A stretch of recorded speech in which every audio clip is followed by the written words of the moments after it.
Bienvenue à notre événement sur C'est décidé, je me lance dans le numérique.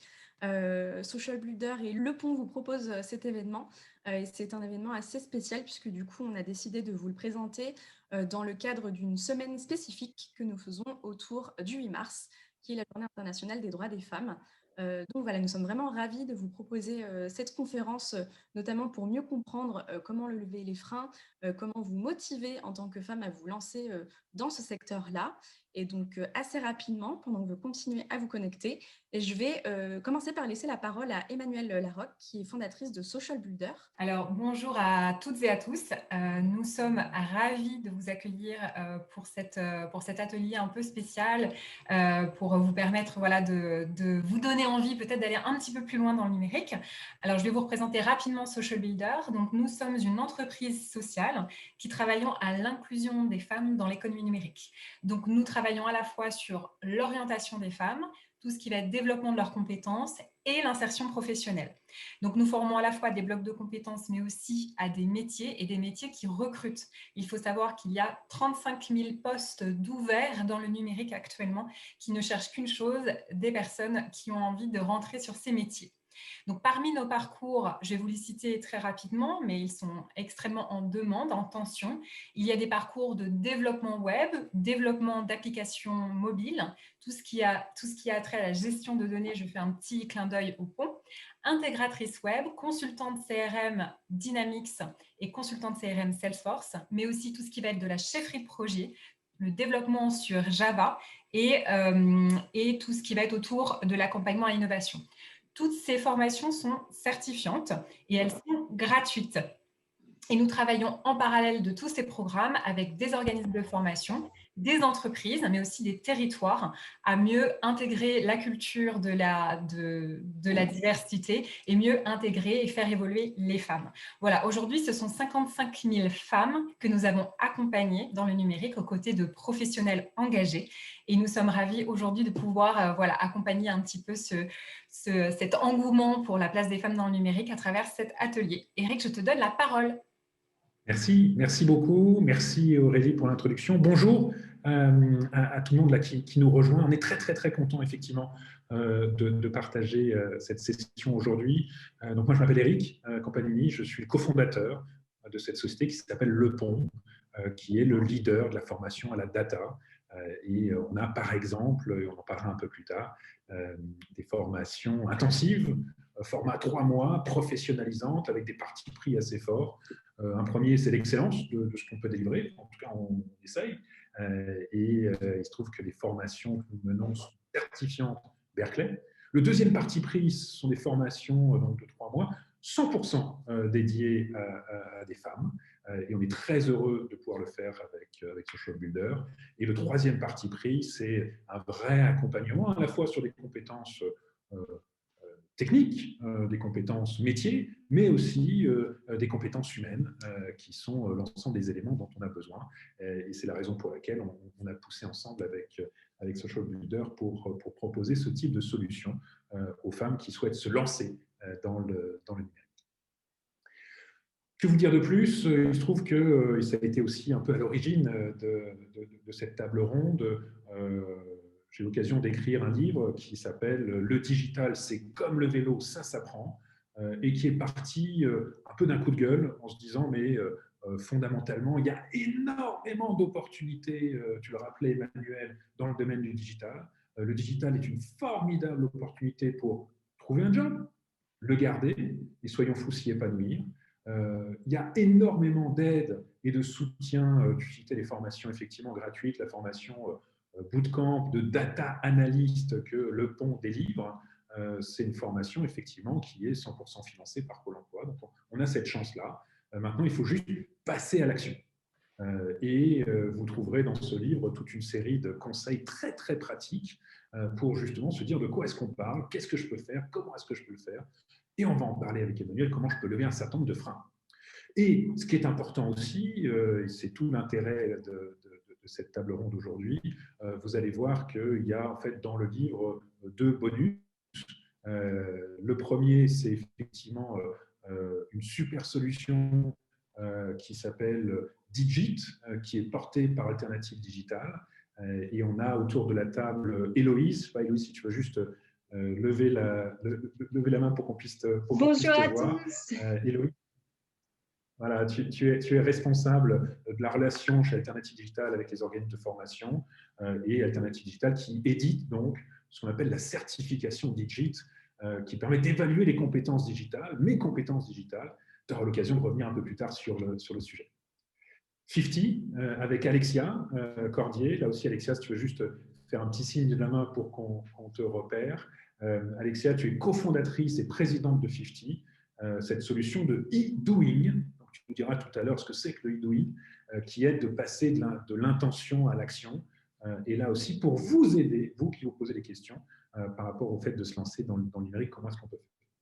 Et enfin, on s'est dit que ce serait super intéressant pour vous d'avoir un témoignage live de quelqu'un qui suit en ce moment une formation sur le digital et sur la data en particulier, qui est cette formation qu'on mène entre Le Pont et Social Builder. Estelle, juste qui a eu une formation, effectivement, bonjour Estelle, qui a une formation aéronautique, qui a travaillé dans les télécoms, qui a travaillé sur les marchés de niche, qui a travaillé à l'international et qui, après 30 ans de carrière, se dit tiens, mais pourquoi pas moi? Pourquoi ne pas me former effectivement à la data? Et on trouvait intéressant qu'elle puisse vous donner ce témoignage live.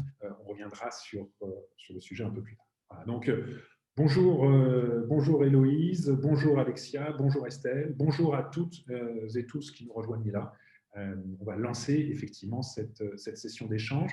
Vous avez le chat de poser différentes questions et on essaiera ou d'y répondre au fur et à mesure, ou en tout cas, on aura à la fin possibilité évidemment d'échanger et vous pourrez poser toutes les questions que vous voudrez. Pour commencer, peut-être, le digital, tu le rappelais Emmanuel, il y a énormément d'opportunités aujourd'hui. Là c'est un petit schéma, alors on ne va pas détailler l'ensemble du schéma, on n'aura pas forcément le temps, mais simplement pour vous dire ce qui est important à retenir, c'est quoi? C'est le digital, c'est ouvert à tout le monde, ce n'est pas forcément fait pour tout le monde. Et donc il y a un premier travail qui est de se dire, mais finalement, qu'est-ce que j'aime moi aujourd'hui? Est-ce que vous aimez plutôt le contact humain?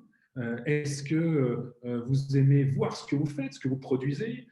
Est-ce que c'est plutôt le côté mathématique, la résolution de problèmes qui est important pour vous? Et vous voyez que rien qu'avec ces premières questions, ça commence à orienter vers différents types de métiers dans le domaine du digital. Là, c'est une représentation simple. On verra un peu plus tard que l'accompagnement que peut donner Le Pont, l'accompagnement que peut donner Social Builder avec une super solution qui s'appelle Adabot. J'en dis pas plus pour l'instant, mais ça vous permet de vous orienter dans ces différents domaines. Et là, ça veut dire quoi? Quand j'aime le contact humain, vous pouvez vous orienter vers une dimension plus commerciale dans le domaine du digital, ou on appelle de la chefferie de projet, donc de mener des projets digitaux avec des clients internes ou externes. Si vous aimez plutôt voir ce que vous produisez, il y a toute la partie développement, que ce soit visible par l'utilisateur ou plutôt ce qui se passe un peu derrière. Et enfin, si vous aimez plutôt la dimension mathématique, là, on va retrouver des métiers de data science, des métiers de sécurité, des métiers d'architecte. Et vous voyez qu'il y a vraiment énormément d'opportunités dans le domaine. Maintenant, il y a une réalité.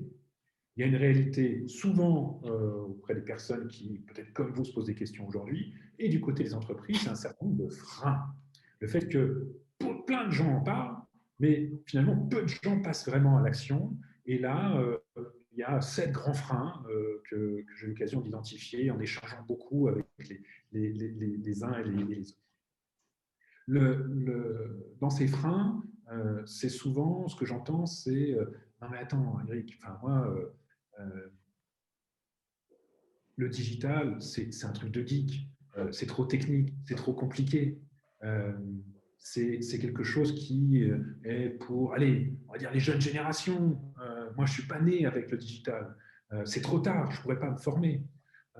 Ou des questions peut-être plus structurantes, en se disant, mais se former aujourd'hui, c'est trop cher. Moi, je n'aurais pas l'argent. Je pense à Mathieu qui habitait en banlieue de Grenoble et qui me dit, mais attends, mais moi, rien que l'idée de payer la bagnole, l'hôtel, pour suivre une formation, j'ai juste pas l'argent pour pouvoir le faire. J'ai juste pas le temps. Ça va être trop long. ça va être forcément des formations sur 1 an, 2 ans, 3 ans. C'est finalement pour des profils plutôt de bureau qui sont prêts à rester toute la journée derrière un écran.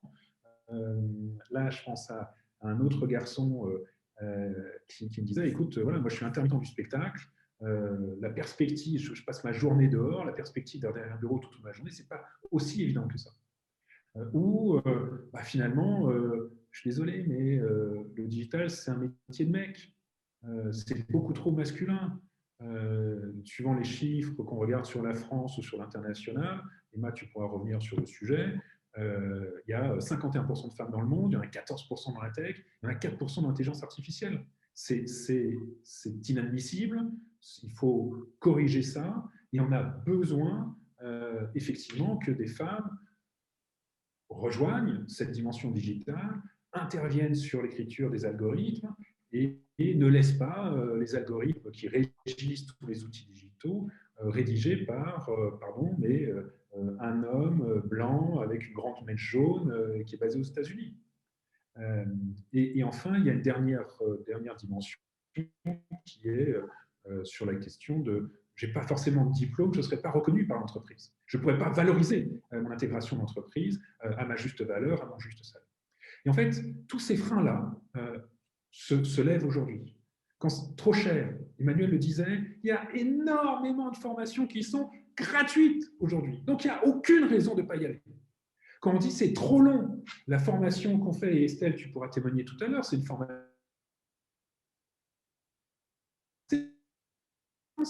C'est 400 heures, il faut y aller, etc. C'est compliqué, mais c'est possible. Et en 3 mois, vous pouvez suivre une formation professionnalisante. C'est-à-dire trouver un job derrière. Et on n'est pas obligé d'attendre la rentrée de septembre pour pouvoir faire ça. Je disais qu'il y avait des freins, et j'en ai cité, j'ai donné quelques clés sur certains. Il y a aussi un frein côté entreprise, et là aussi, c'est une autre forme de coup de gueule. On ne veut pas faire d'angélisme, ce n'est pas aussi facile que ça. Toutes les entreprises n'accueillent pas à bras ouverts des personnes qui n'ont pas fait toute leur carrière dans le digital, etc. Par contre, vous pouvez être accompagné, vous pouvez être aidé dans votre recherche, vous pouvez être préparé à ces métiers et à ces métiers du digital, à la fois sur des compétences techniques, métiers et comportementales, pour vous insérer et réussir dans le domaine du digital. Donc là aussi, mon dernier message, avant d'interroger Emmanuel, je serais preneur d'avoir ta réaction par rapport à tout ça, c'est de dire les opportunités sont là. Pour trouver un job, le garder, s'y épanouir, le digital est un formidable outil. Il y a tous les dispositifs qui sont là, sans tomber dans l'angélisme. Mais il y a vraiment, vraiment moyen de faire de très, très, très belles choses aujourd'hui. Voilà sur les premiers messages pour poser un peu le cadre. Et Emmanuel, moi, avec toute l'expérience que tu as, tu disais que vous avez accompagné plus de 55 000 femmes, ce qui est phénoménal. Qu'est-ce que tu as envie de partager et par rapport à ces freins, comment est-ce que toi tu réagis? Alors déjà, ils ont été très bien synthétisés. Je pense qu'on les a bien balayés. Le premier message, c'est de rappeler les chiffres de la présence des femmes dans l'économie numérique aujourd'hui, juste pour se rendre compte que dans un domaine et dans une filière métier qui est en explosion totale, aujourd'hui, on constate qu'il y a à peine 26-27% de femmes dans la filière des métiers du numérique. Alors, ça veut dire quoi? Ça veut dire qu'il y a près de 73% d'hommes. Il faut, pour bien inverser le sujet et bien se rendre compte. Et quand on regarde sur les métiers techniques, ils sont ceux qui, au final, recrutent le plus, mais des fois, sur des métiers au final assez accessibles, on n'a que 16% de femmes. Et on en trouve encore, alors de manière de plus en plus importante dans les formations continues, mais ça reste quand même des chiffres qui représentent assez fidèlement la réalité. Donc aujourd'hui, on se rend compte que le numérique est la filière métier où la mixité a décliné sur les 40 dernières années. C'est le seul filière de métier où en fait on a perdu des femmes, bien qu'elles étaient présentes très en amont et qu'au début, les métiers du développement informatique étaient des métiers très féminisés. Donc, je dirais si l'histoire a un petit peu inverser ce début et ce commencement, on peut très bien défaire ce qui a été construit par tout un tas de mécanismes et voilà, on peut se le repréciser à différentes occasions, mais disons que quand la filière numérique s'est professionnalisée, quand les grands industriels ont commencé à vouloir commercialiser des jeux vidéo ou des PC, malheureusement, ils se sont adressés aux hommes, bien que les femmes codaient déjà tous les logiciels. Donc, on a fait cette espèce de raccourci informatique numérique égale homme, mais on peut aujourd'hui défaire cette histoire. Et c'est d'autant plus important quand on sait qu'il y a 2 milliards de dépensés chaque année sur la formation en numérique. Et que sur ces 2 milliards, il n'y en a que 30% qui vont vers les femmes. Et comme pour le plan de relance, eh bien, la formation numérique est une des priorités et que l'égalité professionnelle est on va dire, le grand message et le grand sujet du quinquennat, à ce moment-là, prenez toute votre place et allez chercher ces milliards pour vous former sur des métiers d'avenir. Le deuxième chose que je voudrais dire sur la question des freins, c'est que ce qui peut permettre aujourd'hui, je pense, de lever les freins, c'est de comprendre que la demande de mixité par les entreprises est très, très forte. Nous, si ça fait 10 ans qu'on est là, alors il y en a qui travaillent sur ces sujets bien avant nous, mais surtout, on a vu naître une pluralité d'initiatives qui s'attaquaient aux biais, aux stéréotypes qu'il y a sur les sexes et ces métiers, mais qui accompagnaient aussi un changement dans les organisations et qui aujourd'hui commencent à montrer un petit peu leurs bénéfices, puisque nous voyons des entreprises venir nous voir quotidiennement, soit pour des offres d'emploi, soit aussi pour accompagner les femmes que nous avons en formation et leur permettre voilà, de mieux comprendre leur métier, leur réalité d'entreprise pour les attirer vers leur filière. Et bien sûr aussi de soutenir des formations pour nous permettre d'aller chercher les femmes et de leur faire connaître. Donc c'est quand même un changement, je dirais qu'entre dans les 5 dernières années, on a vu quand même un vrai basculement. Donc ça, c'est une opportunité, il ne faut absolument pas s'en priver. Et je dirais en trame de fond, ce qu'on a vu aussi apparaître, c'est une évolution du climat d'entreprise. Aujourd'hui, je dirais très simplement que voilà, tout ce qui est comportements sexistes sont des comportements has-been. Les cultures évoluent on va dire de proche en proche et petit à petit. Mais en tout cas, aujourd'hui, vous trouverez plein d'environnements professionnels qui seront accueillants, bienveillants pour les femmes. Un autre levier important aussi et qui peut-être va vous engager fortement, c'est que les entreprises ont commencé aussi à travailler, à se révolutionner dans leur processus de recrutement et de mobilité interne. Nous avions un gros verrou, en effet, qui était la question du diplôme et on les a accompagnés et on a un certain nombre d'entreprises qui ont fait aussi ce grand saut sur des outils qui leur permettent de mieux accueillir des reconversions professionnelles, de mieux engager leur management. Et on voit des entreprises qui se sont fixés des objectifs avec des indicateurs de performance et des bonus aussi de managers qui y sont associés. Et donc, moi, je vous encourage à observer quelles sont ces entreprises qui ont fait un travail de fond, mais aussi qui se sont donné des objectifs, qui souvent communiquent de manière très visible sur ces objectifs et d'aller les voir bien sûr en priorité parce qu'elles ont déjà fait une grosse partie du chemin et ce sont à la fois des grandes entreprises et notamment des entreprises numériques comme un certain nombre de nos partenaires que je vais citer parce que je trouve qu'elles font un travail vraiment remarquable, Microsoft, Accenture, Salesforce, IBM, Octo, des entreprises comme Le Bon Coin, comme Doctolib, qui sont des entreprises qui vraiment investissent sur ces sujets. Et aujourd'hui, voilà, il faut que vous alliez aussi vers celles qui sont les plus gourmandes et qui ont vraiment une intention claire de vous recruter. Je pense qu'il y a une autre idée qu'il faut aussi cultiver, c'est cette idée qu'on sait que d'ici 2035, il y a 80% des métiers qui auront complètement, qui se seront complètement transformés. Des nouveaux métiers seront apparus, d'autres auront disparu, mais la plupart des métiers se seront transformés à l'aune de cette transformation digitale. Et ça, c'est quelque chose d'extrêmement important parce que ce sont du coup une pluralité, une variété de métiers. Et comme disait Eric, voilà, ce sont des métiers très différents, mais au final, vous serez les architectes de ces métiers, puisque ces métiers, vous allez les créer en dynamique. Et donc, en tout cas, moi, c'est un des éléments qui m'a le plus plu quand nous avons décidé d'aller sur le champ de l'égalité en prenant le levier du numérique, c'est de se dire, on va aller défricher et nous serons les créateurs de ce nouveau monde du travail, et nous accompagnerons des femmes aussi à décider ce que sera la réalité de ces métiers. Et enfin, le dernier élément qui pour moi est vraiment un argument de poids dans un choix professionnel, c'est de dire quand même que la technologie, elle est au cœur de toutes nos interactions humaines. On ne peut pas commander un repas, on ne peut pas interagir avec des amis ou postuler à une offre de job sans avoir affaire à derrière une machine. Et je pense que ça, c'est vraiment quelque chose qui doit nous convaincre sur l'importance de faire partie aussi de cette construction du monde. Le monde a besoin de vous, elle a besoin de solutions, elle a besoin de solutions aussi qui vont répondre à des besoins qui ne sont encore pas couverts, mais elle a besoin de toutes les intelligences pour être inclusif, pour répondre à tous les besoins, que ce soit les challenges que nous allons vivre à la hauteur de la planète ou à la hauteur de l'humanité, mais aussi on a besoin de tous les cerveaux et de toutes les intentions et de toutes les expériences pour le construire. Et rien que pour ça, j'ai envie de dire, voilà, ça doit être un appel à tout un chacune pour aller dans ces métiers et se dire, je ferai partie aussi, moi, de cette histoire. Voilà, vous comptez toutes. Je te redonne la parole, Eric. Merci, merci Emma. Et effectivement, sur cette belle phrase, vous comptez toutes.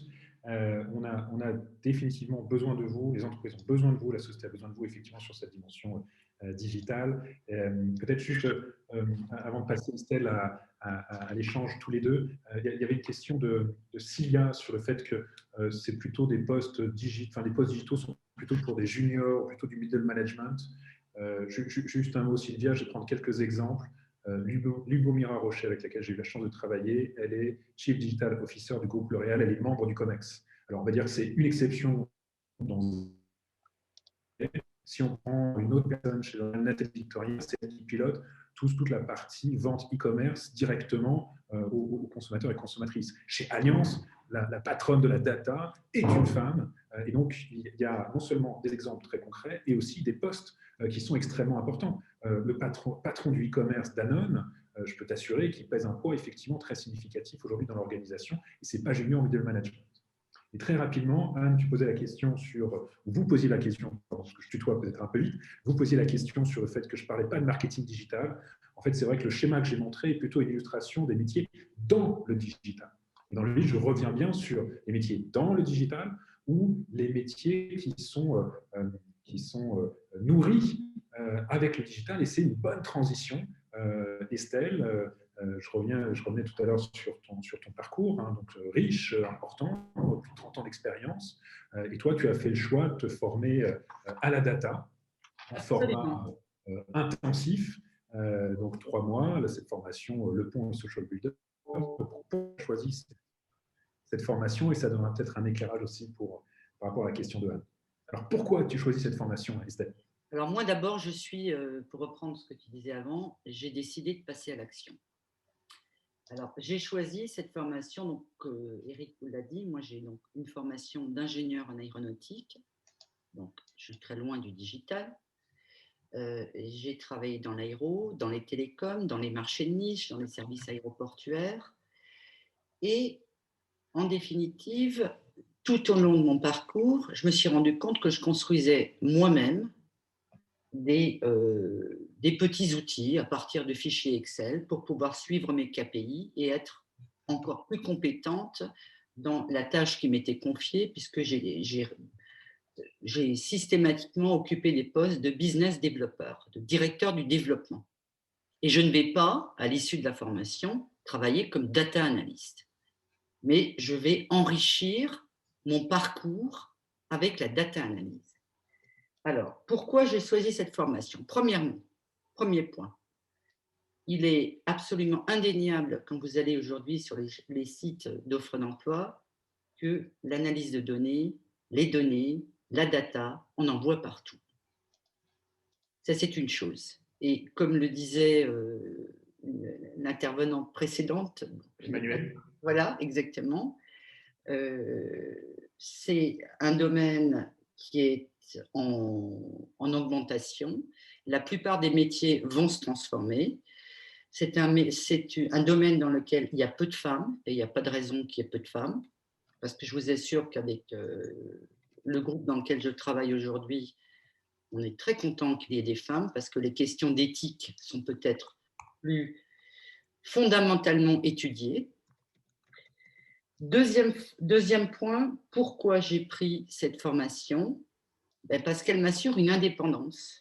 Parce qu'à chaque fois que j'étais en entreprise, quand j'avais besoin de données, parce qu'on me demande de faire du développement, donc je vais aller regarder quels sont les marchés, où est-ce que je peux trouver de nouveaux clients, je n'avais pas de données, j'avais juste mes données à moi qui sont insuffisantes. Donc j'étais obligée d'aller mendier auprès des directions marketing ou IT, où évidemment on traitait la demande quand le reste des urgences était traité, puisque ce n'était pas forcément une urgence. Je suis dans les sales, ce n'est pas une urgence. Et troisièmement, alors comme vous le savez toutes, nous sommes en période de Covid. Donc, pour celles qui sont en recherche d'emploi, il y a deux options. Soit vous vous mettez au bord de votre balcon du 4e étage et vous vous suicidez, soit vous décidez de passer à l'action et vous faites autre chose. Voilà. Okay. Option 2, option 2. Choix 2. Voilà. Choix 2, vous passez à l'action, vous apprenez une langue, vous faites quelque chose, vous avez le nez dans le guidon et en fait, vous vous en sortez grandi parce que cette période va s'arrêter. Et moi, comment je vais me positionner pour la suite? Je vais rester directeur du développement, mais je vais aller faire ce travail auprès d'entreprises qui vendent des solutions de traitement des données. Mais quand j'ai en face de moi un client et je veux lui vendre un produit dans les traitements des données, si j'ai travaillé, j'ai rien contre l'enseigne, mais je vais prendre Conforama, j'ai vendu des canapés pendant toute ma vie, mais je ne vais pas pouvoir vendre une solution intelligente de données si je ne connais pas le langage, le jargon, si je ne vais pas pouvoir montrer au gars à qui j'espère vendre la solution, tu vois, là, tu as un fichier Excel, mais tu vois, avec des données, tu vas avoir 500 000 lignes, tu ne vas rien pouvoir faire. Alors, moi, j'ai appris à les traiter maintenant et je sais me positionner et je vais savoir vendre la solution. Voilà, en gros. Et toc. Bon. Voilà. Faites quelque chose, vous avez 3 mois, c'est intensif, il faut bosser, il n'y a aucun frein. Eric m'a demandé tout à l'heure, alors on m'a parlé des freins, mais moi, je n'ai pas de frein, alors je les ai listés. Quels freins? Trop compliqué? Non. Alors non. C'est bien parce que tu fais les questions et les réponses, en fait. C'est parfait. Mais arrête-moi si tu veux, il n'y a pas de... Non, c'est très bien. Continue. Alors, trop compliqué, non. Non, franchement, on a dans le groupe est composé de 20 personnes aujourd'hui. Les profils sont très différents. Il y a des gens qui n'ont quasiment jamais fait de maths et qui sortent, qui ont fait plutôt du social avant. Mais bon, elles ont une appétence au départ, elles ont voulu le faire. Après, trop tard, non. Moi, j'ai 59 ans. Alors, si c'est trop tard, non, c'est rayé. Alors, trop cher, non, on vous l'a expliqué, c'est payé. Ça ne me coûte absolument rien. Trop masculin, moi, j'ai un diplôme d'ingénieur en aéronautique, donc j'ai déjà éradiqué cette difficulté. Il n'y a que des hommes dans l'aéro. Moi, ça ne me pose aucun problème. Trop diplômé, c'est peut-être mon cas aussi. Je fais la formation, ça se passe bien. Qu'est-ce qu'il y avait encore? Trop long, non, 3 mois, c'est parfait. Trop masculin, j'ai répondu. Donc, je vois aucun frein. Voilà. Alors, franchement, les filles, allez-y, je vous assure. Et si vous voulez me poser des questions sur le quotidien de la formation, je vous y réponds. Merci beaucoup pour ce témoignage franc et direct, comme tu sais l'être. Et quand on préparait effectivement l'échange, tu disais, mais attends, il faut leur donner la niaque pour y aller. C'est une super opportunité. Donc, merci beaucoup pour cet échange. N'hésitez pas à poser des questions. On reviendra, je crois, Aurélie, tout à l'heure sur l'échange. Tu as en tout cas beaucoup de témoignages dans le chat, comme on dit, Estelle, de bravo et de remerciements, en disant que c'est motivant. Il m'a dit, voilà, c'est une parfaite déconstruction. C'est effectivement très enthousiasmant. Et quand tu dis, Estelle, il faut passer à l'action, là aussi, c'est une bonne transition pour Alexia. Absolument. Si tu veux bien, Alexia, nous en dire un petit peu plus sur le principe d'en parler, c'est bien, le faire, c'est mieux. Comment est-ce qu'on passe dans l'action, dans la durée, et pourquoi c'est si difficile, en fait? Alors, pas pour Estelle, on a compris, hein. Pourquoi peut-être pour d'autres, c'est parfois difficile de passer à l'action. Et je suis heureuse de vous parler de ce sujet aujourd'hui parce que moi, j'ai cofondé une entreprise qui s'appelle 50 et qui résout justement le problème du passage à l'action dans les formations, c'est-à-dire ce fameux saut du je sais, je suis motivée et j'ai du mal à faire. Et donc, on fait ça via les sciences comportementales et je pourrais vous en dire un peu plus. Jusqu'au début des années 2000, en fait, on était tous persuadés que l'être humain était parfaitement rationnel, c'est-à-dire qu'il suffisait d'avoir la bonne information pour qu'on adopte le bon comportement. Donc, il suffisait qu'on sache pour que l'on fasse. Et puis, petit à petit, on s'est quand même rendu compte que c'était pas possible. On voyait bien que les médecins qui étaient parfaitement informés sur les dangers fumaient. On se rendait bien compte qu'on n'arrivait pas à tenir nos bonnes résolutions et donc que c'était pas si facile de passer de l'intention à l'action. Et puis, vous avez eu un grand homme qui s'appelle Monsieur Daniel Kahneman, prix Nobel d'économie 2002, qui a fait 2 choses, qui d'abord a prouvé le fait que c'est compliqué et qui ensuite a expliqué pourquoi. En fait, on a une myriade, on a 90 types même de biais cognitifs qui empêchent de passer de tout ce qu'on a envie de faire, de toutes nos bonnes résolutions, au faire dans la vraie vie. Pourquoi est-ce que je vous raconte ça? Déjà pour déculpabiliser un grand coup, qui est nécessaire avant de passer à l'action. On a tous du mal à tenir nos bonnes résolutions et voilà, à passer à l'action. La deuxième raison pour laquelle je vous dis ça, c'est qu'heureusement, il y a des solutions. Donc, un grand ami de Monsieur Daniel Kahneman, qui s'appelle Monsieur Richard Thaler, qui est lui-même prix Nobel d'économie 2017, et a modélisé une solution qui s'appuie sur les sciences comportementales et qui s'appelle la méthode du nudge, que vous connaissez peut-être, qui est très simplement tous les mécanismes qui existent, qui s'appuient sur les biais cognitifs que l'on a tous et que maintenant on connaît pour aider à passer de l'intention à l'action. Et la raison pour laquelle je suis ici aujourd'hui, c'était 1, pour vous dire de déculpabiliser, 2, qu'il y a des solutions, et puis troisièmement, pour vous en donner certaines. Mais alors, comment ça se passe concrètement? Comment est-ce qu'on fait pour passer à l'action, Alexia? Alors, il y a énormément de méthodes différentes. On a peu de temps ensemble, donc moi, je vais vous en donner quelques-unes que vous pouvez appliquer à vous-même et que vous pouvez partager avec votre entourage. Et nous, ce qu'on fait dans mon entreprise 50, c'est qu'on digitalise ça pour pouvoir le faire à très grande échelle. La première condition, c'est de transformer toutes les bonnes intentions que vous avez quand vous sortez d'une formation ou quand vous lisez un livre en micro-actions. Une micro-action, c'est quoi? C'est quelque chose qui est délimité dans le temps. Ça prend 1, 5, 10, 15 minutes. Et vous pouvez vous dire sans aucun doute si vous l'avez fait ou pas. Donc, par exemple, là où une intention est « je souhaite faire plus de veille sur le numérique », une micro-action, c'est « aujourd'hui, je lis un article sur tel sujet » ou un article de tel magazine.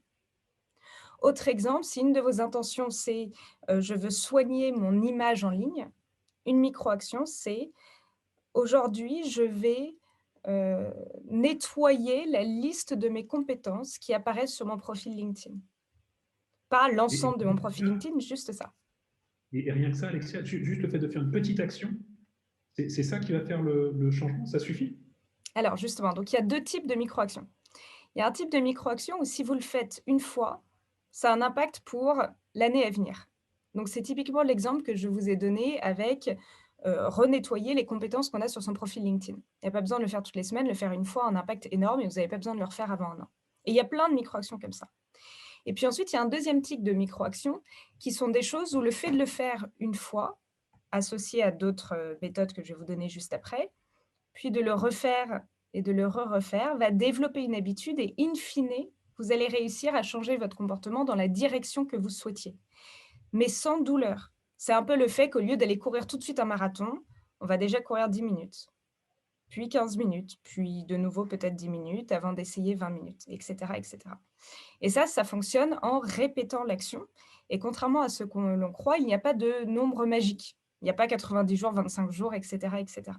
Il y a des personnes qui, pour certaines actions, vont avoir besoin de le faire que 2 fois pour que ça devienne une habitude. La même personne pour une autre action qui, au bout de 150 fois, ça ne sera toujours pas une habitude. Il n'y a que vous qui sachez si vous le faites automatiquement. Et puis, En attendant que ça devienne automatique, il y a d'autres méthodes que vous pouvez mettre en place une fois que vous avez défini vos micro-actions. Eric, pardon, tu veux intervenir? Non, non, vas-y, je t'écoute. Je t'écoute. Il y a d'autres méthodes que vous pouvez mettre en place. La première, elle s'appelle l'implémentation d'intention. C'est un mot très très savant pour parler de planification. C'est vous dire, j'ai cette micro-action en tête, quand est-ce que je vais la faire? Donc ça peut être demain à 10 heures ou demain après mon petit déjeuner. Donc ça peut être à une heure précise ou après une habitude déjà ancrée comme celle de prendre son petit déjeuner. Le simple fait de vous dire je vais le faire à ce moment-là augmente la probabilité que vous réalisiez votre micro-action de 45%. Et ça, vous pouvez l'associer à d'autres choses pour toujours augmenter sa probabilité. Vous pouvez vous dire, je vais par exemple me mettre un rappel. Alors le rappel, c'est vraiment la méthode, le nudge de base. Il ne faut pas trop en abuser, sinon il s'érode. Mais ça peut être un post-it sur votre table de petit déjeuner, ça peut être une invitation dans votre agenda, etc. Une autre méthode que vous pouvez faire, c'est vous engager auprès de quelqu'un. Si vous vous engagez auprès de la personne qui partage votre vie, de votre coach, et que c'est d'une amie ou d'un ami, etc., vous augmentez encore la probabilité de le faire. Et si cette personne n'a pas de nouvelles de vous, il faut qu'elle puisse vous dire de façon bienveillante, mais où en es-tu de ta micro-action? Et puis la dernière chose que je pourrais vous conseiller, après donc le fait d'avoir une micro-action, le fait d'implémenter votre intention, de planifier, d'avoir un rappel et de vous engager, c'est aussi le fait de vous récompenser. Et ça retourne à ta question, Eric, qui est, on a l'impression que c'est des toutes petites actions, de juste lire un article. Mais en fait, une toute petite action vous fait avancer beaucoup, beaucoup plus loin que de réfléchir à la plus grande intention qui soit. Donc, votre récompense n'a pas besoin de prendre 3 minutes et d'être quelque chose de mini. Moi, je me souviens quand je cherchais un job, une micro-action, c'était j'envoie une lettre de motivation à une entreprise qui m'intéresse. Bon, une fois que j'avais fait ça, j'avais le droit d'aller me promener 1 heure. Parce qu'en fait, si vous le répétez tous les jours, l'effet combiné est énorme. Excellent. Et du coup, merci pour ce témoignage très très clair et inspirant sur le fait effectivement de cette petite action et jusqu'à cette récompense. Dans les actions, Héloïse, est-ce qu'il n'y a pas finalement le fait de déjà commencer par faire son bilan de compétences et tant qu'à faire, de le faire avec Digit? Je rappelle que dans le bouquin, le digital c'est comme le vélo, ça s'apprend. Vous avez à la fois un accès à la plateforme et la solution 50 de Midwin, donc passage à l'action, mais aussi la possibilité de faire une évaluation des compétences. Pourquoi est-ce que, Louise, vous avez créé au sein d'Alternative Digital cette certification Digit? Alors, déjà, bonjour à tous. Donc, je vais vous expliquer un peu l'histoire du Digit. Les cofondateurs d'Alternative Digital ont dirigé des équipes dans le secteur des médias durant les 20 dernières années. Donc, ils ont été amenés à recruter tout type de profils et à constituer des équipes dans tous les métiers du digital. Plus généralement, à participer à la transformation numérique de leurs entreprises. Des entreprises qui ont été parmi les premières à prendre le virage du digital et aussi des pure players. À cette époque, évidemment, tout le monde était autodidacte en matière de digital et a appris à travailler avec le digital et à saisir les opportunités qu'offrait le digital. Et ce qu'il leur manquait finalement, c'était un outil qui permette d'évaluer les connaissances des collaborateurs pour pouvoir les amener vers des formations en fonction de leur niveau et puis aussi les métiers qui leur correspondent selon leurs compétences. Voilà, donc c'est pour cela que Alternative Digital a créé le Digit. C'est pour permettre d'évaluer les connaissances digitales et de les certifier. Et alors, du coup, concrètement, comment est-ce qu'on fait pour évaluer ces compétences? Alors, donc pour évaluer ces compétences, Alternative Digital a créé le DIAG by Digit. C'est un test de positionnement qui vous permet de connaître votre niveau de connaissances digitales dans 9 enjeux principaux. Donc, vous avez la communication, les contenus, le web marketing, la mobilité, l'expérience client, le collaboratif, la data, la technologie et le e-commerce. Voilà, en passant votre DIAG, finalement, vous obtenez une cartographie de vos connaissances et compétences digitales. Donc voilà, ça c'est la cartographie. Et puis du coup, vous allez avoir une idée de votre niveau et pouvoir mettre en place des actions pour progresser. Et puis, voilà, le DIAG, c'est tout simplement un outil qui vous permet de vous positionner et d'aller vers le digital. Et là, je n'ai pas besoin de connaître le digital avant. Je remplis, c'est quoi? C'est un questionnaire, c'est ça que je remplis en ligne? Alors, Et à ce moment-là, c'est un QCM, donc qui va évaluer vos connaissances dans les 9 enjeux que je vous ai présentés tout à l'heure. Et alors, ce DIAG, il faut rappeler qu'il s'inscrit dans un parcours certifiant. C'est un parcours qui permet donc de réaliser un bilan de compétences avec le DIAG. Vous pouvez également monter en compétences grâce à la formation opérée par nos partenaires, des formations qui sont éligibles au CPF, et à une Digitech auquel on donne accès, qui est une bibliothèque de contenu dont on a fait la curation. Vous avez des articles de presse, des vidéos qui vous permettent de vous préparer à la certification. Pour apprendre, Voilà, tout à fait. Donc, au départ, on s'évalue et puis après, on retravaille avec la Digitech et puis avec les organismes de formation sur des domaines clés. On peut faire des formations métiers ou alors plus généralistes sur toutes les thématiques du digital. Et puis, à la fin, on passe la certification Digit qui nous permet de valoriser nos connaissances et compétences digitales, de joindre notre certificat à notre CV et de partager notre score sur nos réseaux. J'ai une question de Sylvie qui demande si on peut détailler des compétences par niveau. Du coup, est-ce que à chaque niveau, j'imagine que c'est la question de Sylvie, est-ce qu'à chaque niveau que tu décris, en communication par exemple, en web marketing, il y a des compétences qui sont expliquées à côté? Comment est-ce que ça se passe? Alors, tout à fait. En fait, quand vous passez votre DIAG, donc vous allez avoir un niveau par enjeu. Donc, par exemple, dans la communication, vous allez savoir si vous êtes au niveau débutant, intermédiaire, avancé, expert. Et en fonction de cela, dans la Digitech, on va vous recommander d'aller consulter un certain nombre de contenus pour monter en compétences et puis vous préparer au mieux au passage du certificat. D'accord. Et du coup, moi, si je me trompe, mais je passe le test Digit, j'ai un score Digit que je peux ensuite mettre sur mon CV ou sur LinkedIn, enfin un peu comme l'évaluation d'anglais, le TOEFL, c'est ça? Exactement, voilà, vous pouvez partager vos scores sur vos réseaux, c'est le but.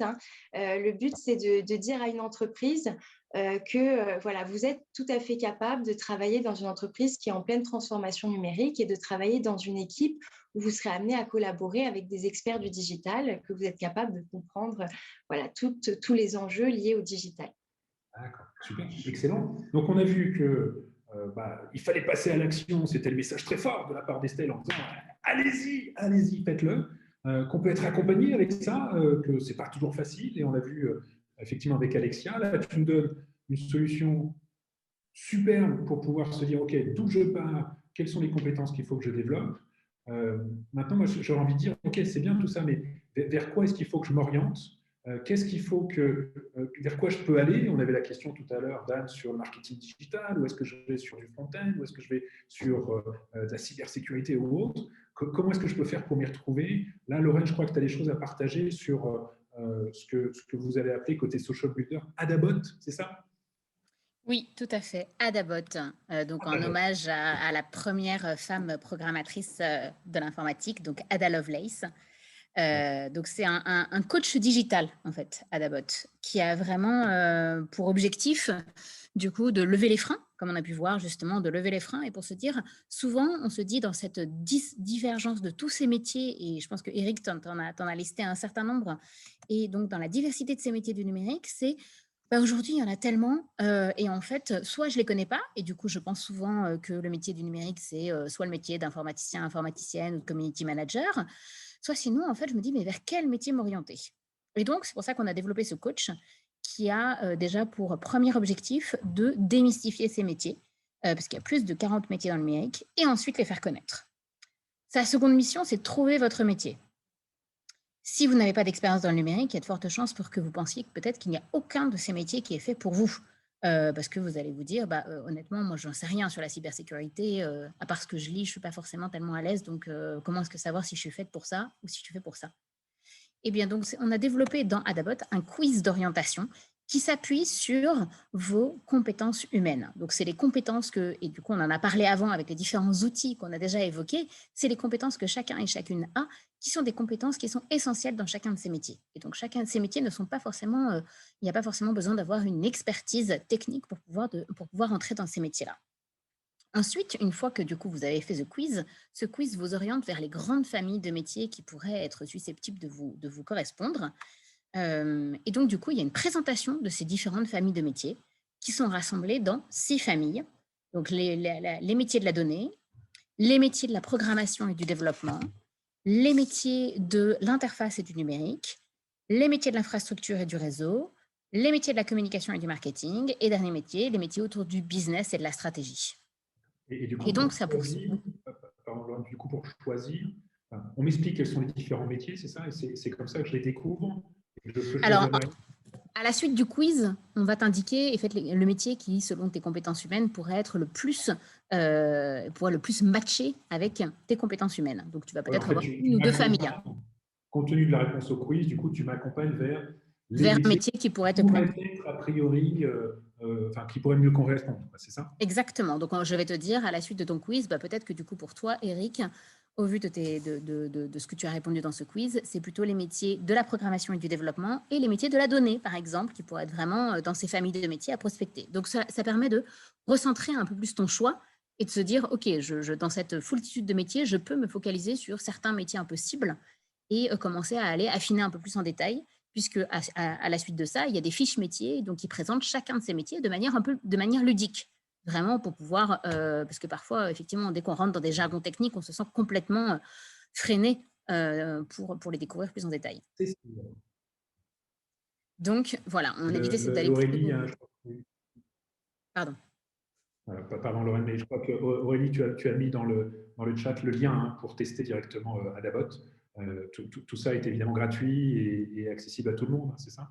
Tout à fait. Donc, Adabot est vraiment gratuit, il est accessible à tout le monde et puis surtout, il a encore d'autres fonctionnalités qui peuvent être intéressantes dans le cadre de votre projet. C'est-à-dire que, une fois que vous êtes avancé vous êtes dit, OK, peut-être que moi, en fait, j'ai envie d'aller sur les métiers de la data. Mais avant de me lancer dans une formation, par exemple, je dis au hasard de la data, parce qu'on en a parlé régulièrement depuis le début de cette conférence, mais du coup, avant de me lancer directement dans une formation autour de la data, si j'échangeais avec un ou une professionnelle du métier pour être sûr que ça me correspond bien. Donc, c'est un peu l'équivalent d'un entretien avec un professionnel. Donc là, à Adabot, il y a une option qui s'appelle mentorat, faire appel à un ou une mentor. Et donc, du coup, vous pouvez poser votre besoin à l'intérieur de ce coach digital qui ensuite va vous mettre en relation avec un professionnel du secteur avec qui vous pourrez échanger pour tester votre projet, mieux comprendre ce que c'est que le quotidien d'un ou d'une data analyst, data scientist, et c'est quoi les compétences attendues, c'est quoi la vie type, la journée type un peu de si je fais ce métier-là, à quoi je vais dédier mes journées. Et je fais juste une remarque, Magali, je vais me faire ton porte-parole. Il y a une question sur comment améliorer au jour le jour, et Aurélie, tu as répondu. Effectivement, n'hésitez pas à remonter les éléments. On est quand même sur des métiers qui évoluent très vite et qui s'enrichissent au fur et à mesure. Donc, c'est quand même une très bonne solution. Et c'était l'objectif de partager avec chacune, avec Héloïse sur la partie digit, avec Alexia sur le fait de se lancer dans l'action, et avec toi, Lorraine, sur quand même ce formidable outil d'orientation. Donc, merci beaucoup. Je regarde l'heure, il nous reste encore une bonne dizaine de minutes. Je voudrais juste peut-être, si vous aviez les unes et les autres un conseil, un message, vous avez été hyper concrète et je vous en remercie. Continuons à l'être. Un message concret à passer à chacune des personnes qui nous écoutent aujourd'hui et qui se posent la question. Je ne sais pas, Estelle, alors je crois que tu as dû repartir sur le reste de la formation. Tu m'as dit que c'est une formation intensive, donc je crois que tu n'es plus là, mais peut-être, je ne sais pas, Héloïse, Alexia ou Lorraine, qui est-ce qui veut se lancer sur... Ah, Estelle est là. Alors, Estelle, on va commencer par toi, parce que je sais qu'il faut que tu y ailles après. S'il y avait un message. Un message, allez-y. Vraiment, allez-y, n'hésitez pas. N'ayez pas peur de vous. Ne vous mettez pas des barrières. Imaginez le futur et puis faites un truc que vous n'auriez même pas imaginé il y a encore 6 mois. C'est quand même absolument génial. Vous vous démarquez vraiment. Et lorsque vous allez envoyer vos candidatures, vous allez vraiment vous démarquer. Génial. Alexia, moi, je vous donnerai peut-être notre slogan qui est en anglais, qui est « Stop talking, start doing ». Donc, c'est exactement ce qu'a dit Estelle. C'est en fait, à un moment, il faut arrêter de réfléchir. Et allez-y, plongez, et vous allez voir que c'est beaucoup plus facile qu'on ne le croit. Et très valorisant. Héloïse? Et moi, je voudrais dire à toutes qu'il ne faut surtout pas avoir peur d'évaluer ses connaissances. Souvent, les femmes avec qui je suis en contact ont peur de s'évaluer, sauf qu'au final, on se rend compte qu'on a tous des difficultés dans certains domaines. On ne peut pas être bon partout, mais au moins, quand on le découvre, on peut progresser, s'améliorer. Et ensuite, on a souvent de bonnes surprises en passant en un diag. On se rend compte qu'il y a des domaines dans lesquels on a des prédispositions et que du coup, il faut foncer, aller vers ces métiers du digital et puis poursuivre dans cette voie. Donc, n'hésitez pas. Donc, évaluer ses compétences, ça fait pas mal, c'est pas ça. Et passer à l'action, ça fait pas mal non plus, quoi. Lorraine, un message comme ça à passer aux personnes qui nous écoutent? Moi, je dirais qu'il y a énormément d'offres de formation, en fait. Il y a énormément de possibilités de formats différents de formation, quelle que soit votre situation. Il y a des formats extrêmement courts, des formats plus longs, des formats professionnalisants, vraiment une foultitude de formations à reprendre qui sont accessibles et sur lesquelles il y en a beaucoup qui sont gratuites. Donc vraiment, en fait, il y a des moments où on se sent un peu freiné parce que justement, on pense que c'est un coût important. C'est du temps, c'est de la motivation, mais ça, j'ai l'impression que vous l'avez déjà. Donc vraiment, n'hésitez pas à vous renseigner sur les formations existantes. Il y a énormément de possibilités qui existent pour apprendre ces métiers-là. Et je crois qu'on a une question il me semble, de Magali sur le fait est-ce que Pôle emploi peut s'opposer au financement d'une formation? En fait, Magali, la réponse générale va être un peu compliquée, c'est plus du cas par cas. Maintenant, si effectivement tu es inscrite à Pôle emploi, il y a un certain nombre de formations qui sont accessibles en financement direct. Celle qu'on a donnée, le fonds Social Builder en fait partie, il y en a d'autres. Donc moi, je t'invite, à échanger avec ton conseiller Pôle emploi, d'une part, et deux, de ne pas hésiter à nous poser des questions à Social Builder et être accompagné dans cette démarche-là, voir aussi typiquement des échanges avec Estelle pour voir comment est-ce que ça s'est passé. Moi, j'aurais peut-être un dernier message de mon côté, si vous voulez bien. C'est de se dire, dans le livre, le digital, c'est comme le vélo, ça s'apprend. Et par rapport à l'action, nous menons effectivement beaucoup de personnes qui, comme le disait Alexia, sont passées à l'action, comme le témoignait Estelle. En fait, vous allez, à partir du moment où vous lancez, toutes et tous, passer d'une manière ou d'une autre par 6 grandes étapes.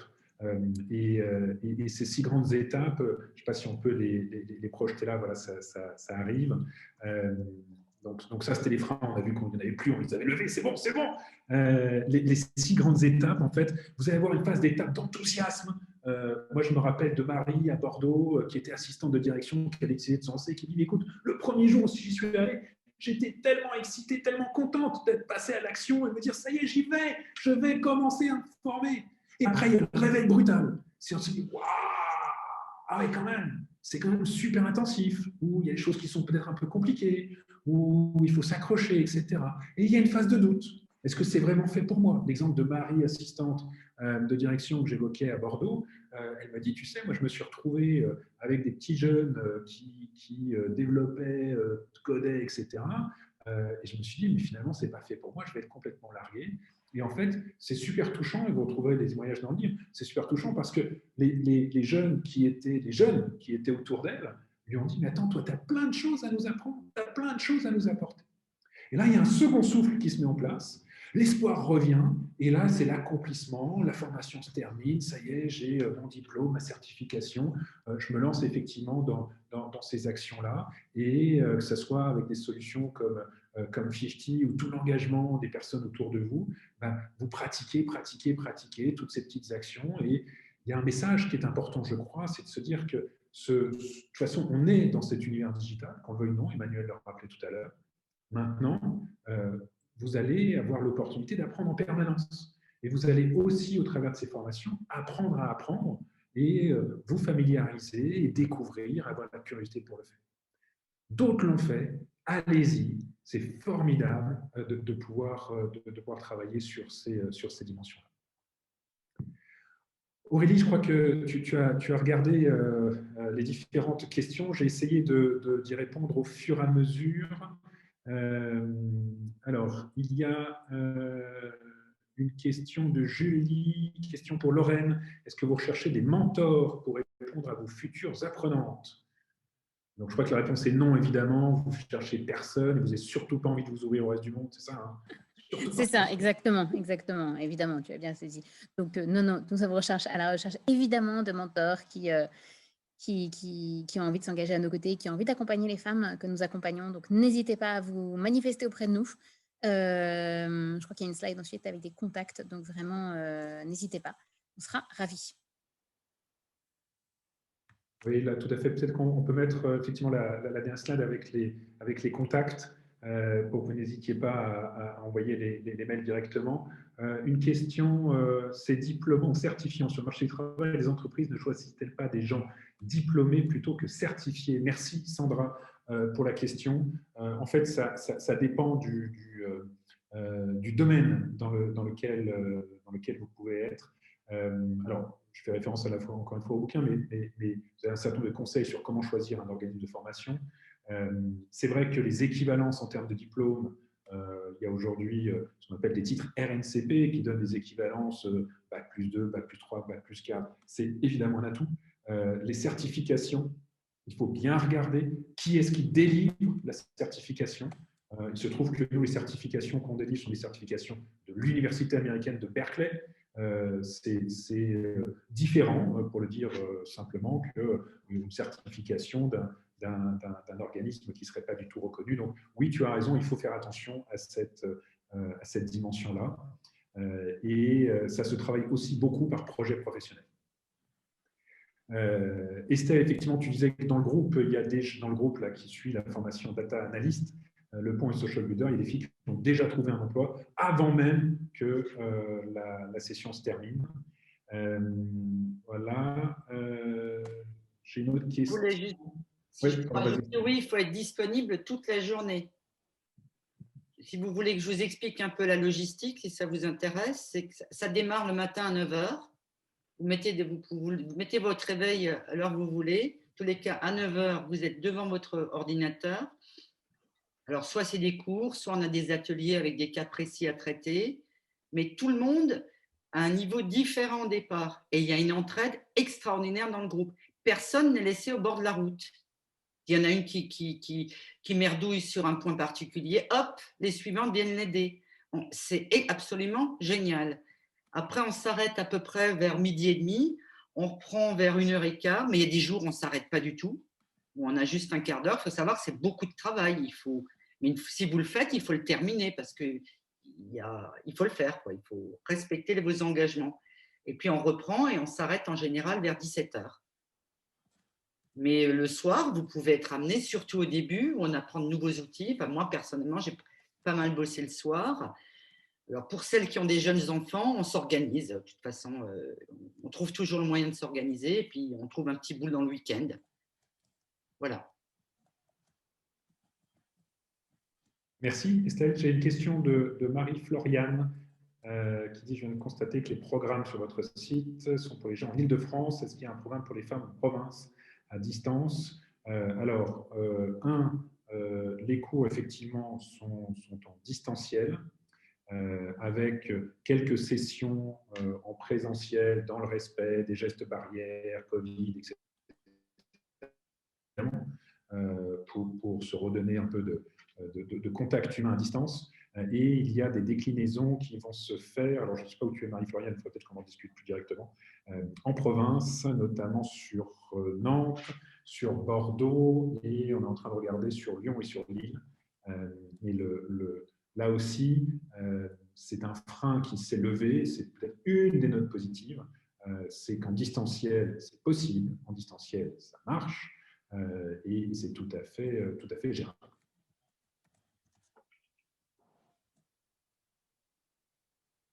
Alors, il y avait la question d'Anne, mais j'ai répondu tout à l'heure sur le marketing digital dans le dessin qui était présenté. Effectivement, il y a bien les métiers du digital, dans le digital et ce que je peux faire via le digital. Il faut bien prendre conscience aussi que ce sont des compétences de base que vous devez avoir n'importe quel métier, quel que soit le métier dans lequel vous exercez. Dans le domaine vous pouvez être dans tout ce qui est juriste, par exemple, vous avez besoin de digital. Vous pouvez être dans le commerce, vous avez besoin de digital. Vous pouvez être dans les achats, vous avez besoin de digital. Vous pouvez être sur une chaîne de production, il y a besoin de compétences digitales. Donc, tous les métiers sont concernés. Il y a dans le digital et via le digital. Aurélie, je me tourne virtuellement vers toi pour voir s'il y a d'autres questions et d'autres échanges sur le sujet. N'hésitez pas. Nos formidables intervenantes sont là pour y répondre. Alors, il y a Magali qui pose une question. Merci Aurélie. Il y a Magali qui pose une question. Est-ce que votre formation est reconnue aux États-Unis? En fait, à partir du moment où j'évoquais qu'elle est en certifiante Berkeley, elle est bien certifiante par l'Université américaine de Berkeley. Donc oui, tout à fait. Et ça a le mérite d'être reconnu du coup d'un point de vue international. Et ça a une évocation forte côté entreprise. On forme aussi des personnes en entreprise, mais c'est une évocation forte, effectivement, côté entreprise. Stéphanie qui demande est-ce qu'il y a des cours du soir? Alors, dans le cas particulier du bootcamp dont on parle là depuis tout à l'heure, on est sur les horaires qu'a évoqué Estelle. Maintenant, Lorraine, tu me confirmeras. De notre côté, nous, on fait des formations data, effectivement, en cours du soir, qui permettent effectivement de lancer. Et Lorraine, évidemment, il y a plein d'autres offres dans le digital, dans des formats complètement différents. Tu veux peut-être en dire un mot et après, peut-être Aurélie, qu'on pourra ouvrir directement sur les questions directement à l'oral. Je crois qu'on a encore un peu de temps pour pouvoir le faire. Vas-y, Lorraine. Du coup, sur les formations, effectivement, en tout cas chez Social Builder, nos autres parcours de formation sont aussi comme la formation de data à temps plein, donc plutôt pendant la journée. Mais en revanche, sur Adabot, il y a 400 formations qui sont référencées avec plein de formats très variés, en fait. Donc, c'est des formations sur toute la France de plein d'organismes de formation, des parcours de reconversion. Donc, il n'y a pas de formation qui commence, vous n'êtes pas parti pour un programme de 3 à 5 ans, rassurez-vous. Ça va de premier niveau de formation à des parcours qui durent à peu près une semaine au plus petit et surtout qui vont jusqu'à 18 mois à peu près, qui est vraiment la durée probablement d'un contrat professionnel. Et là-dessus, il y a vraiment toutes sortes de formats qui existent. Après, je ne vous cache pas que quand vous voulez partir vraiment sur des parcours de reconversion sur lesquels ce n'est pas forcément un upgrading des compétences, ça demande un certain temps. Et comme Estelle l'a précisé, c'est effectivement des moments où il y a pas mal de travail pour en tout cas se reconvertir. C'est aussi, ça prend un peu de temps.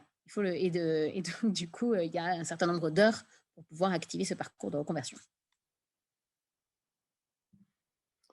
Et on a une question de... Merci, Lorraine. On a une question de Magali qui demande quand est-ce que la prochaine session commence. Donc, si on parle bien, encore une fois, de cette formation Bootcamp Data Analyst, le pont Social Builder, ça sera début avril. Et je crois que Geoffroy a dû mettre le point de contact. Vous l'avez d'ailleurs sous les yeux. Vous pouvez m'écrire directement pour qu'on puisse y répondre. Est-ce qu'il y a d'autres questions ou est-ce que Alexia ou Héloïse, vous voulez passer un ultime message à toutes les personnes qui sont autour de la table? Moi, ce que je vais dire, c'est si vous souhaitez passer votre diag, n'hésitez pas à me contacter en allant sur le site alternativedigital.com. Vous faites une demande de contact et puis je me ferai un plaisir de discuter avec vous de votre projet, de faire des choix de formation, etc. Alexia, tu veux dire un dernier mot avant qu'on passe peut-être la parole à Aurélie pour… Stop talking, start doing. Tenez-nous au courant. Bon courage. Merci beaucoup. Merci pour tous ces témoignages très, très concrets, très vivants. Merci Social Builder d'avoir organisé cette session. Merci pour toutes vos questions très concrètes et qui sont très enthousiasmantes. Aurélie, je te laisse le soin de clôturer la session. Oui, merci beaucoup Eric. Donc, merci à toutes nos intervenantes qui étaient là aujourd'hui. J'espère qu'elles vous auront partagé de beaux conseils. Au vu des messages que j'ai vus dans le chat, je pense que oui. Donc, en tout cas, voilà, je tenais à vous remercier encore. Et merci aussi à toi, Eric, d'avoir participé à animer cette table ronde. Donc, voilà, en tout cas, on est vraiment toutes et tous très heureuses de vous avoir proposé cet événement, de savoir que ça vous a plu. Et puis, on se dit à très bientôt. Donc, la conférence sera disponible en replay. On communiquera dessus sur les réseaux sociaux dès qu'elle sera disponible. J'ai vu que certaines personnes m'ont fait la demande, donc pas d'inquiétude. Et puis sinon, on se retrouvera assez vite pour d'autres événements. Merci beaucoup à toutes et à tous et passez une très belle journée. Au revoir. Merci, au revoir. Merci tout le monde.